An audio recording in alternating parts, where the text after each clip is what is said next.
ಆಮೇಲೆ ಈ ನೀವು ಮಾಧ್ಯಮದವ್ರು ಇದ್ದಾರಲ್ಲ, ಈ ಮಾಧ್ಯಮದವರು ಈ ಮೂಢನಂಬಿಕೆ, ಕಂದಾಚಾರಗಳು, ಮೌಢ್ಯಗಳು ಇದಕ್ಕೆ ಹೆಚ್ಚು ಒತ್ತು ಕೊಡಕ್ಕೆ ಹೋಗಿ ದಯಮಾಡಿ ಒತ್ತು ಕೊಡಕ್ಕೆ ಹೋಗ್ಬಾರ್ದು. ಯಾಕಂತಂದರೆ ನನ್ನ 2 ಘಟನೆಗಳು ನನ್ನ ಜೀವನದಲ್ಲಿ ನಡೆದವು. ಒಂದು ಘಟನೆ ಏನಪ್ಪ ಅಂದರೆ, ಚಾಮರಾಜನಗರಕ್ಕೆ ಹೋದರೆ ಮುಖ್ಯಮಂತ್ರಿ ಹೋಗ್ಬಿಡ್ತದೆ ಅಂತ ಬರೆದರು ಪತ್ರಿಕೆಯವರೆಲ್ಲ. ಚಾಮರಾಜನಗರಕ್ಕೆ ಹೋದರೆ ಮುಖ್ಯಮಂತ್ರಿಯಾಗಿ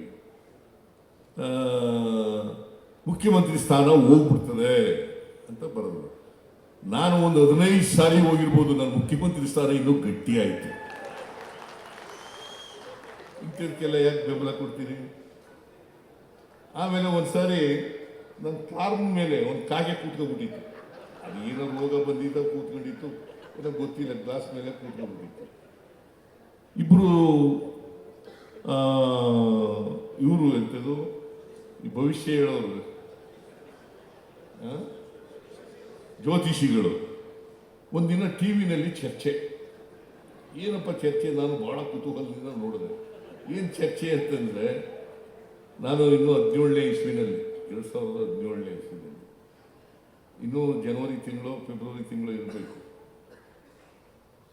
ಮುಂದಿನ ಬಜೆಟನ್ನು ಮಂಡಿಸ್ತಾರೆ, ಮಂಡಿಸಿದ ಮೇಲೆ ಮುಖ್ಯಮಂತ್ರಿ ಸ್ಥಾನ ಹೋಗ್ಬಿಡ್ತದೆ ಅಂತ ಒಬ್ಬರು ವಾದ ಮಾಡ್ತಾ ಇದ್ರು. ಇನ್ನೊಬ್ಬ ಪುರೋಹಿತ ಇನ್ನೊಬ್ರು ಏನು ಮಾಡಿದ್ರು, ಇಲ್ಲ ಮಂತ್ರಿ ಇರ್ತದೋ ಬಜೆಟ್ ಮಂಡಿಸೋಕ್ಕಿಂತ ಮುಂಚಿತವಾಗಿ ಮುಖ್ಯಮಂತ್ರಿ ಹೋಗ್ಬಿಡ್ತದೆ. ಅದಾದ್ಮೇಲೆ ಎಷ್ಟು ಬಜೆಟ್ ಮಂಡಿಸ್ತೀನಿ ನಾನು? 17 ಬಜೆಟ್ ಮಂಡಿಸ್ತೆ, 18 ಬಜೆಟ್ ಮಂಡಿಸ್ತೆ, 2023 ಬಜೆಟ್ ಮಂಡಿಸ್ತೆ, 24 ಬಜೆಟ್ ಮಂಡಿಸ್ತೆ, 26ನೇದು ಮಂಡಿಸ್ತಾ ಇದ್ದೀನಿ, 25ನೇದು ಮಂಡಿಸ್ತಾ ಇದ್ದೀನಿ.